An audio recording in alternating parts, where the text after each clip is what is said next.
Welcome back, everyone, to Baha'i On Air. It's great to be back. For this deep dive, we're taking a look at a video that a listener sent our way. Yeah, this one really got us thinking. It's called Seeking Reality. From Hooper Dunbar. Yeah, recorded in October of last year. 2024. So what we want to do is kind of go through some of the ideas he brought up. About the nature of reality. Yeah, and how we as humans seek it out, like what's going on in our inner lives. Consciousness. Exactly, all that stuff. And the role of believing in God. And then we'll look at all of that through the lens of the Baha'i teachings. See how they connect. Exactly. Find some insights. Yeah, and maybe even see how all this can apply to our individual lives. And to society as a whole. Absolutely. Plus, maybe get into the purpose of religion and spirituality along the way. So much to unpack. Yeah, Dunbar's video really starts off with a bang. He does. Gets right to the point. He kind of throws out this question, what is real? What is our life actually made of? Like that classic question, right? Yeah, he's contrasting materialism, that focus on just kind of outward acquisitions and achievements. It's a few half. Right, exactly. With the inner reality of our consciousness. What we are. Yeah, our thoughts. Our feelings. Our awareness of the world. And he even goes on to define consciousness. He does, yeah. As our understanding, right? Right. Like who we are at our core. It's about that inner space. And he points out how consciousness can kind of span this whole range from total self-centeredness. Yeah, it's all about me. Right, to an awareness of creation's purpose. The bigger picture. Yeah, the whole shebang. Exactly. And this really struck me as something that the Baha'i faith emphasizes too. Yeah, totally. The spiritual nature of humanity. Yeah, we are at our core spiritual beings. Navigating this material world. Right. And our true reality isn't the car we drive. Or the clothes we wear. Or the, whatever, fancy house. It's the soul within. And its connection to something so much greater. Something beyond ourselves. Right, right. And then Dunbar goes on to ask, what is the real purpose of this life? Mm-hmm. Another big question. Yeah, he observes how short our time here is. Compared to eternity. You blink and it's over. It makes you wonder if it's just about a job. Family life. The usual stuff. Those everyday things. What's the deeper meaning? Yeah. Is that it? Is that all there is? That's where I think the Baha'i view really shines a light on things. It does. It clarifies things. It teaches us that this life is not just this fleeting moment. It's part of an eternal journey. A spiritual journey, right? Exactly. And it's a crucial stage. It's a time for us to learn, grow, develop virtue, become better versions of ourselves, prepare our souls for the next stage of our existence. It's about progress. And that progress continues on even after our time here is done. So we need to use our time wisely. Yeah, for sure. And Dunbar, he suggests a really practical way to start figuring out our purpose. What is it? He says, just look at how you're spending your energy each day. So true. What are you putting your time and focus into? Where's your attention going? I mean, that is a powerful reflection, don't you think? It really is. Yeah. Because, Baha'u'lláh also gave us this guidance to, take stock of our day. Yeah, review your life as the day ends. Mm-hmm. That moment of honesty with yourself. Are we using our time, which is so precious? So incredibly valuable? Are we using it in ways that are, leading to our own growth? And to helping those around us. And are we actually contributing to the well-being of others? Making a difference. Making the world a better place. And Dunbar also talks about something that can really get in the way of all that. Yeah, what's that? Negative thoughts. Oh, yeah. He brings up this warning from Shoghi Effendi about dwelling on the flaws we think we see in other people. Focusing on those perceived imperfections. And how that can open us up to, quote, dark forces. That's kind of a scary thought, isn't it? It is. But, the Baha'i teachings are so clear about the power of our thoughts and how important it is to cultivate positive, constructive ones. Yeah, if we get caught in those cycles of negativity. Just, focusing on the bad stuff. And especially other people's faults. Right. It can create a really damaging spiritual environment for ourselves. And block our connection to the divine. It's like putting up a wall between us and God. Yeah. So how do we avoid that? Well, the Baha'i writings talk about this idea of divine assistance. Right. Bahá'u'lláh being the manifestation of God for this age. Mm-hmm. He brings the spiritual power. The Holy Spirit. Yeah, that animates all of creation. It's this incredible force. But like any powerful force, it can be, used in different ways. for good or for, let's say, not so good. Depending on where our hearts are pointed. Which brings us to Baha'u'llah's very first hidden word. Yeah, one of the most well-known pieces of Baha'i scripture. It says, possess a pure, kindly, and radiant heart. Such a powerful statement. It is, and Dunbar connects this directly to overcoming negativity. Yeah, he's saying it's like... Those dark influences can't take root in a heart that's full of these qualities. Yeah, like there's no room for them. They just bounce right off. The Baha'i understanding, I think, is that cultivating this pure, kindly, radiant heart. It's not just some nice idea. It's not just some, feel-good thing. It's essential. Yeah, it's like the key. It unlocks our spiritual potential. It helps us achieve eternal life. Because it transforms our inner being. It lets us reflect those divine attributes in our lives. Show them to the world. Dunbar also mentions how practices like obligatory prayer, fasting, reading the scriptures, they can all affect our consciousness too. They can, yeah. They help us shift our focus. So I'm curious, how does the Baha'i faith kind of elaborate on that idea? Well, Shoghi Effendi, the guardian of the Baha'i faith, talks about the crystallization of the divine ideas within our minds. Through consistently engaging with the Baha'i writings. It's like imagine water molecules just moving around randomly. So we're kind of floating around. But then a crystal forms. Same molecules, but now they're in this like really specific structure. Beautiful, organized structure. Yeah. And it's like that with the writings. Regularly reading them. Studying them. It helps those divine principles take shape within us. Makes them a living part of who we are. It's kind of like, the journey of the true seeker that's described in the Kitab-i-Quran. Oh, yeah. It's this dedicated process of purification. Stripping away the things that are blocking us. To ultimately attain truth. So we can see things more clearly. And Dunbar shares this really thought-provoking quote from Baha'u'lláh about, seeking truth. He does, yeah. But then he follows it with this seemingly radical idea. It did throw me off a bit. He says, cleanse yourself of all acquired knowledge. Like, forget everything you've learned. It sounds like just wipe the slate clean. Start from scratch. Which seems, I don't know, a bit strange. It does, doesn't it? But how does the Baha'i faith interpret that? Well, it's not about actually forgetting everything. Not about rejecting all education and experience. Right, but it's more about letting go of those preconceived notions. Biases, prejudices. The things that can act like filters, preventing us from seeing truth when it's right in front of us. Kind of like those blinders that horses wear. Yeah, so we need to be willing to see things in a new light. Without being weighed down by past assumptions. Like hitting refresh on our perspective. So we can really be open to new truths. Dunbar also delves into this concept of the twofold station of the manifestation of God. Yeah, that's a pretty deep idea. It is. He talks about the manifestation having this individual reality, like a human being. Born at a specific time. With their own life and mission. Yeah.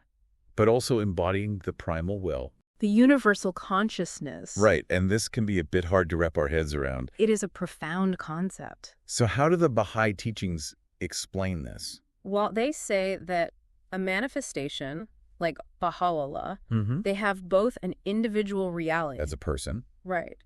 But at the same time, they embody this primal will. Which is the spirit and the underlying reality of all the messengers of God throughout history. So in a way, they're like perfect mirrors. Reflecting God's light. Into the world. And it's not that they are God. But they perfectly embody his qualities and teachings. For a specific time and place. And they act as channels for divine knowledge and guidance. Because our finite minds can't, directly grasp the infinite nature of God. We need that intermediary. Right. And this connects with Baha'u'llah's statement, "Thou art my lamp and my light is in thee."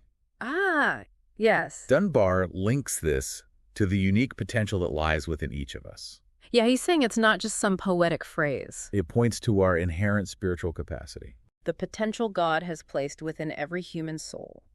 That we all have a unique set of talents and abilities. A contribution to make to the world. That's never existed before. And failing to recognize that potential. And develop it. Yeah. Dunbar puts it really well. He says, it's degrading God's purpose of creation. We're all meant to play a part. Through our actions, big or small. Our acts of service. Everyone has a vital role. And that brings us to the idea of service. Dunbar touches on this. He even mentions how it's something that's often observed in near-death experiences. People feel this overwhelming sense of love and connection. and a desire to serve others. It makes you wonder if that's something we're supposed to be cultivating here and now. So how does service fit into the Baha'i perspective? It's absolutely central. Yeah, it's not just about doing good deeds. It's seen as a fundamental part of our spiritual growth. It helps us draw closer to God. And the Baha'i teachings say that when we serve others selflessly, It opens us up to what they call divine confirmations. right, that's when guidance, strength, and a deeper sense of purpose flow into our lives. It's like we become more aligned with God's will. And that makes us more receptive to his blessings. Dunbar also brings up Abdu'l-Bahá's teaching about the two books of God. Revelation and creation. Yeah, such a vivid way of looking at it. It really is. Abdu'l-Bahá is explaining that God has given us these two primary ways to understand him and his will. The scriptures, or the book of Revelation, Like the direct instructions. the user manual, Yeah. And then the natural world, the book of creation, which is like this amazing machine. constantly showcasing God's artistry and power. And by studying both, Wolf Thosberg. we get a much fuller picture of reality. Yeah, they complement each other. Exactly. And when properly understood, they're in complete harmony. They don't contradict each other. Right. It's only when our own negativity gets in the way. When those selfish desires cloud our judgment. That's when we start to see a conflict.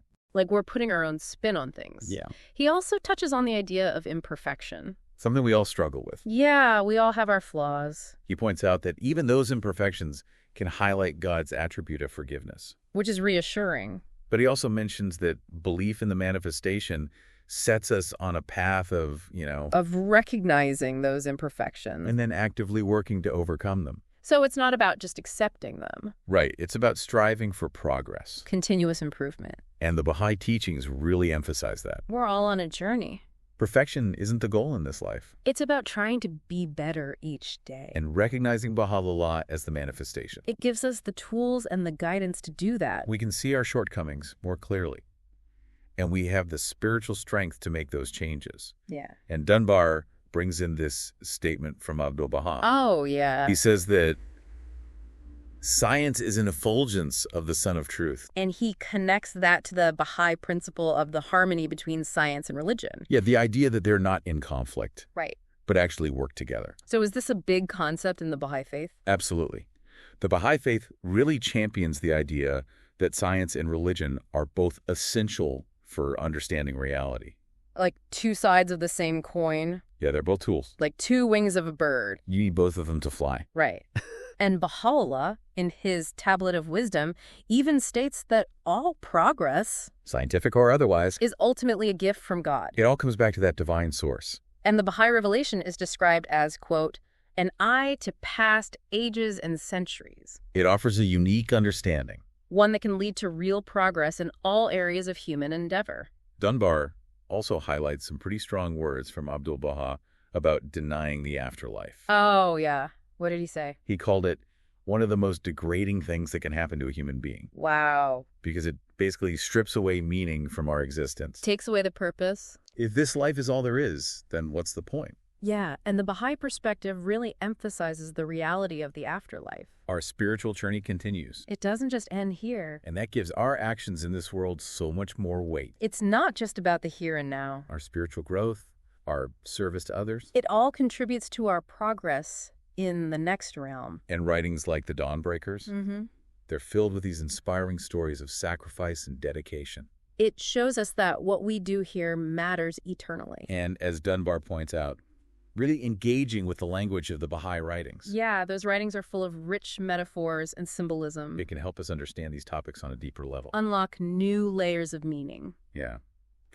He then moves on to talk about finding balance between our spiritual and material lives. The age-old question. Right. He emphasizes studying the arts and sciences. But with the aim of serving humanity. Yeah, not just for personal gain. And he brings up the Baha'i principle that everyone should have a trade or profession. Work as a form of worship. That's a really interesting concept. It is, yeah. And he even touches on the adjustment of the extremes of wealth and poverty, Trying to create a more just and equitable world. where everyone can thrive. It's a very holistic perspective. Yeah, the Baha'i teachings really do advocate for a balanced life. where our spiritual development goes hand in hand with our contributions to society. In working, whether it's intellectual or manual, It's seen as a way to use our gifts and serve others. to make a positive impact. Dunbar also clarifies something about meditation. Oh, yeah. What's that? He explains that in the Baha'i context, meditation isn't about emptying the mind. Like in some other traditions. Right.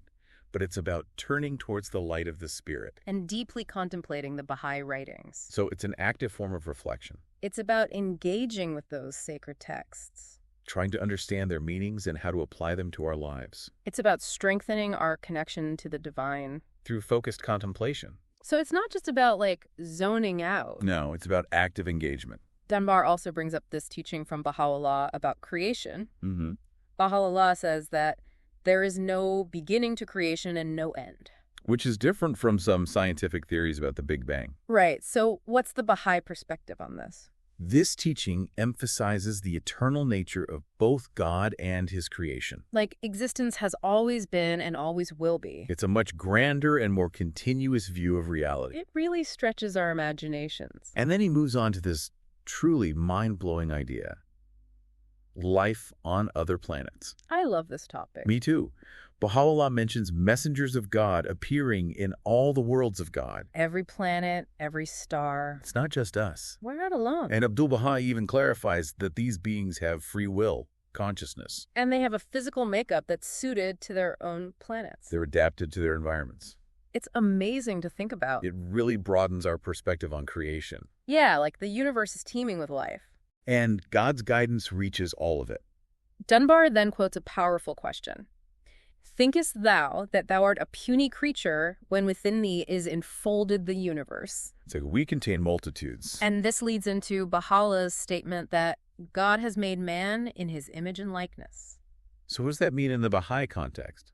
It's not about physical resemblance. Right. It's about the potential The incredible potential God has given us. to reflect his attributes. Like knowledge, wisdom, love, justice. We have that inherent ability. To develop these spiritual qualities and become like manifestations of God's love in the world. Amazing. And Abdu'l-Bahá describes this day, the time of Baha'u'llah's revelation, as quite unique. In what way? He says it surpasses all previous spiritual eras. In its potential for the powers of God's kingdom to really take root here on earth. To transform the world. And he uses this analogy of our current understanding being like shadows on water. Like we're only seeing a glimpse. Yeah, and he even makes this amazingly accurate prophetic statement about I know what you're going to say. a time when everyone can see each other face to face at any moment. Foreshadowing video calls. Yeah, which, I mean, we have that now. It's incredible. It's like he saw the future. He did, in a way. And it really underscores how powerful Baha'u'llah's revelation is. It's meant to usher in this new age. Of spiritual and material progress. Yeah, and bring about these revolutionary changes. So, bringing it all back around, Mm-hmm. what is the purpose of our lives according to this perspective? Dunbar says it's to know and worship God. Which involves raising our consciousness. Through his teachings. And living in a way that lets us become channels for his truths. Like conduits for that divine light. Exactly. And he emphasizes that detachment helps with this. Detachment from material things. From selfish desires. Right. The Baha'i teachings say that our primary purpose is to recognize and draw closer to God. To connect with that divine source. And we do that through studying his word, living by his principles. Serving him and serving humanity. And when we let go of our attachment to material possessions and those selfish desires, It's like we create space for God's grace to flow into our lives. we become more receptive. More open to his guidance. Dunbar then mentions some insights that were shared by Mr. Inkaliga Yeah. about Shoghi Effendi's views on some really far-out topics. Like way out there. Things like future contact with other civilizations. And the eventual unification of our solar system under a future manifestation. Which, wow, that's a long way off. After a very, very long time. Yeah, and the need for laws that are based on love for things like interstellar travel. Laws of the heart. These are some pretty cosmic perspectives. They really are. So how does that fit into the Baha'i teachings? Well, while Baha'u'lláh is the universal manifestation for this age. Focused on the spiritual evolution of our planet right now. Right. But the teachings do give us glimpses into the future. They hint at this amazing destiny for humanity. Where our understanding and reach extend beyond Earth. And the idea that we need laws rooted in divine love for interstellar travel. It's a beautiful concept. It suggests that spiritual principles need to guide our advancements. No matter how far we go. And he also mentions the role of souls who've passed on. In the next world. Yeah, how they can become channels for divine gift. For inspiration and even inventions in this world. Like, they're still connected to us. They're performing what he calls angelic functions. That's fascinating. It is, isn't it? And he clarifies the Baha'i understanding of the maids of heaven. Which is often misinterpreted. Yeah. So how do Baha'is see them? Not as literal beings, but as symbols. Representations of the spiritual meanings and virtues found in the verses of God. Like they're embodiments of divine qualities. Exactly. And the Baha'i teachings paint this really dynamic picture of the afterlife, where our spiritual growth continues. Souls who had detached from earthly limitations can actually become instruments for transmitting divine grace and inspiration back into this world. It's like a beautiful cycle. And lastly, Dunbar talks about the succession of manifestations. Yeah, this is always a topic that comes up. It's a natural question. And he notes that another independent manifestation won't appear for at least 1,000 years. Potentially much longer.